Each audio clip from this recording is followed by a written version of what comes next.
One of my favorite shows of last year has just arrived with season 2, and can I just say it's refreshing not to wait 3 years between seasons? Apple's Silo left us with one of the biggest cliffhangers I've seen in a long time, and the show wastes no time continuing Juliette's quest for the truth.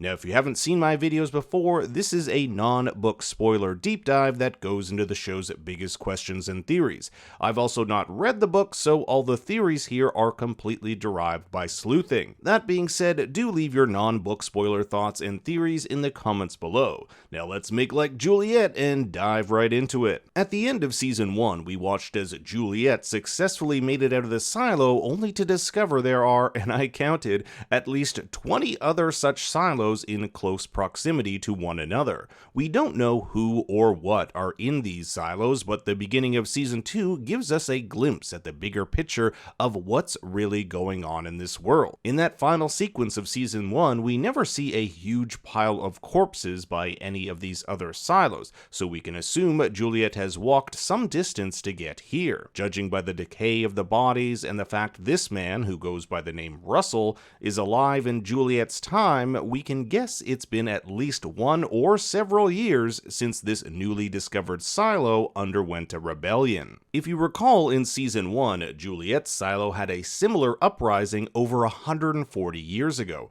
However, that rebellion was squashed. That's why every year they celebrate Freedom Day, a constant reminder of their victory over the rebels. This new silo is different. Their rebellion was victorious. The silo dwellers open the hatch into the world beyond, only to die moments later to the toxic gas of the outside world. This glimpse into Silo 2 provides some much needed insight into how this world operates. First, these silos seem to be cookie-cutter copies of one another. I would imagine if Earth was facing some sort of cataclysmic event, that the easiest way for humanity to save as many lives would be to design one silo and copy it rather than prepare wholly unique ones. Second, the societal structure of this new silo looks to be identical as well. We have a sheriff, judicial guards, lower-level workers, and a mystery man named Russell. We don't know who this man is, but he seems to be in charge of the group currently in control, leading me to believe he's this silo's version of Bernard or Sims. I lean more toward Bernard as he has access to this server room we'll see later on, which Bernard did as well.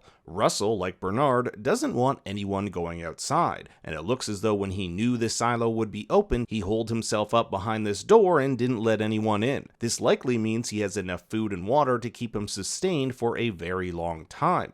Does this mean Bernard has such a room too? Notice Russell's eyes here. They seem to have changed since the rebellion. One of them is really blue, and it makes me think of that blue-eye graffiti we'll see in Juliette's flashback later on. I wonder if he's been exposed to some kind of radiation or toxins, leading me to question whether any other part of him has changed. That includes his mental health. He doesn't seem to be quite all there, and this could be because he's been completely alone for several years. The song Moon River, which Juliette hears, is Russell's favorite. It's an interesting choice considering Johnny Mercer, the lyricist, stated in his autobiography that the song was about his childhood growing up in Savannah, Georgia. In season 1, it was a book titled Amazing Adventures in Georgia that was passed down since before the silos were even created, and in it is a picture of Savannah, Georgia. The author of Silo, Hugh Howey, also spent part of his life attending Georgia Southern University, which is a short distance from Savannah.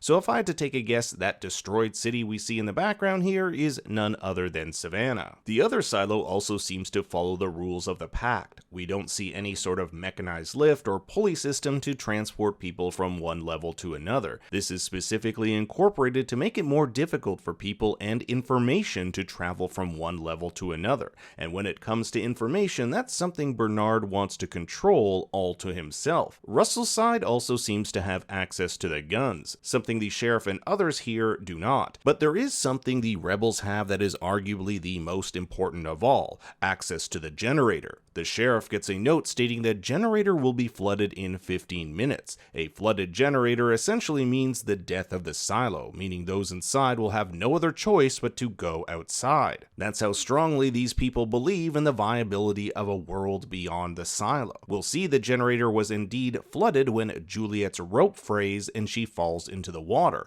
However, this rope may have been cut by a certain someone we'll get to in a moment. When Juliette enters the silo, we'll see a distorted screen of the outside world, just like her silo had, with the words lies painted across it. So something happened here that led the people to believe what's outside is a lie, just like the sequence of events that led Allison, Holston, and Juliette to the same conclusion. I really hope we get some more flashbacks into what happened in this silo. We never really know what happened after this attack and this scene where a woman named Jean patches up the sheriff. In fact, the sheriff is never mentioned by name, nor is the actor's name present in the intro or end credits when actors with less lines are credited. Either this is a mistake or this person's identity could be a spoiler going ahead. Now I want you to listen to this line by the sheriff. My hand slipped. I didn't mean to. I know. What does he mean his hand slipped? Did I miss something? Because I don't think we ever see this slip. The scene also ends on a close-up of his hand, so I can't help but think it's important. The sheriff goes on to question why someone won't, quote, open the door. This is most likely Russell, as he is referenced in the next line.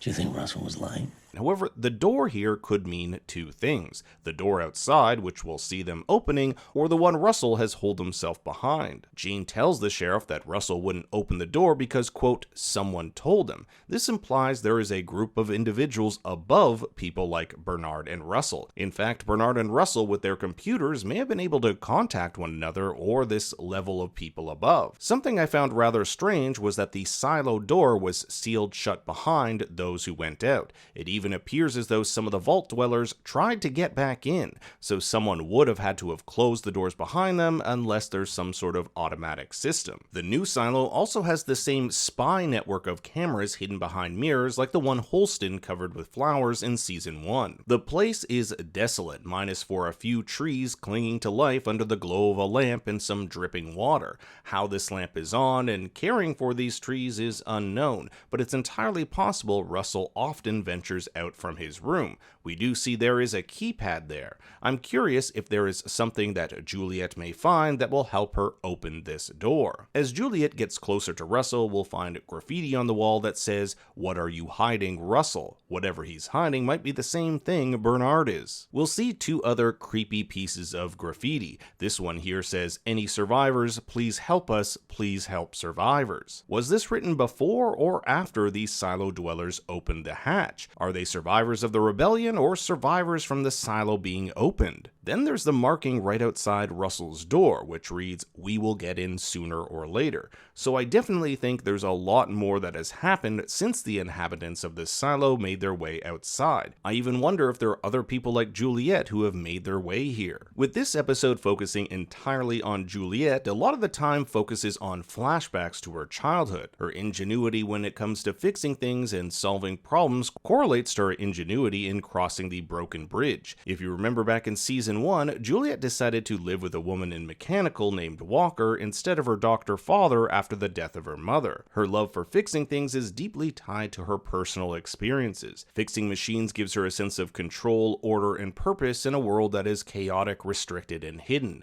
By putting things back together like this little dog toy, it contrasts the fractured state of society around her. One of young Juliette's first jobs is working alongside Shirley Campbell in mechanical. Shirley will become one of Juliette's closest co-workers and friends. I love how fellow worker Barney says only hopeless stuff is supposed to come down this chute, when Juliette herself came down it last season. Shirley is the one who introduces Juliette to the cavern and this graffiti on the wall, which Shirley thinks is from the rebellion. Notice the hand with a wrench held in it, most likely a symbol of the workers' resistance. We'll also see a bunch of names here. None of them particularly stood out to me except for Paul, but that is most likely a coincidence and not attributed to Paul Billings. Now we move on to our trailer sleuthing section, where we take a look at the season's trailer to see what might happen in the episodes to come. Keep in mind I won't be going over every single shot in the trailer, just the ones I think are relevant for the episodes to come. Here we have Bernard addressing the silo. He's got a lot of work to do if he's going to cover up the mess left by Juliette. Not only did she make it over the hill for everyone in the silo to see, but she uploaded that Carmody video to to the screens, which displayed a beautiful world before it was shut down. Bernard states in his speech that Juliette died a hero, so it looks as though he's spun this narrative to conceal that she is still alive and save face. Adult Shirley yells out defiantly, "They're lying," no doubt setting up a conflict between those in the deep down and those in charge. Juliette just might be this catalyst for a new rebellion. Two characters having a crisis of faith are Sheriff Paul Billings and Judge Meadows. We'll even see the judge watching what is no doubt an illegal video of a man and child on a beach. As word of rebellion spreads, we see members of the Down Deep loading this canister filled with pieces of paper stating Juliette lives. Do they actually find out she's alive, or are they using this as a clarion call to fuel the rebellion? It looks as though Juliette has rigged herself up to a breathing machine to explore the bottom of the silo. In season 1, we learned of a large door underneath the cavern which could possibly link each of these silos together.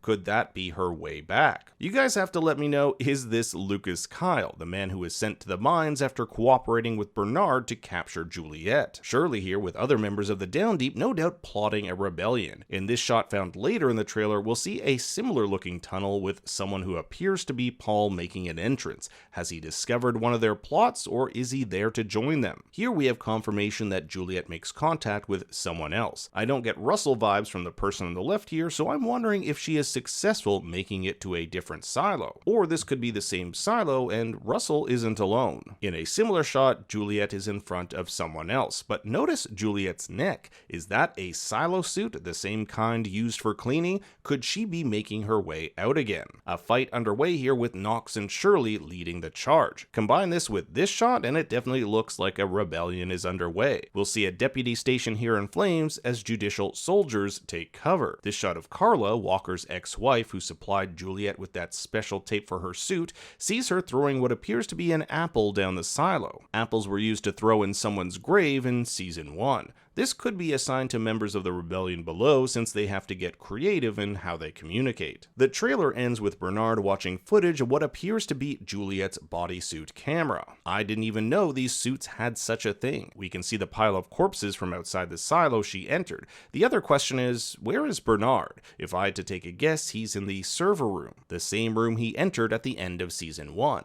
We never actually saw what was in this room, but the reflection of his glasses has these white fluorescent lights, which seem to match those found in this room. Bernard knowing where Juliette is, I wonder if there's anyone he can contact to track her down. So it looks like season 2 follows two main storylines, Juliette figuring out what happened and the rebellion. I for one am really looking forward to what's in store, but now I turn it over to you. What do you think will happen next? I want to hear your thoughts and theories in the comments below.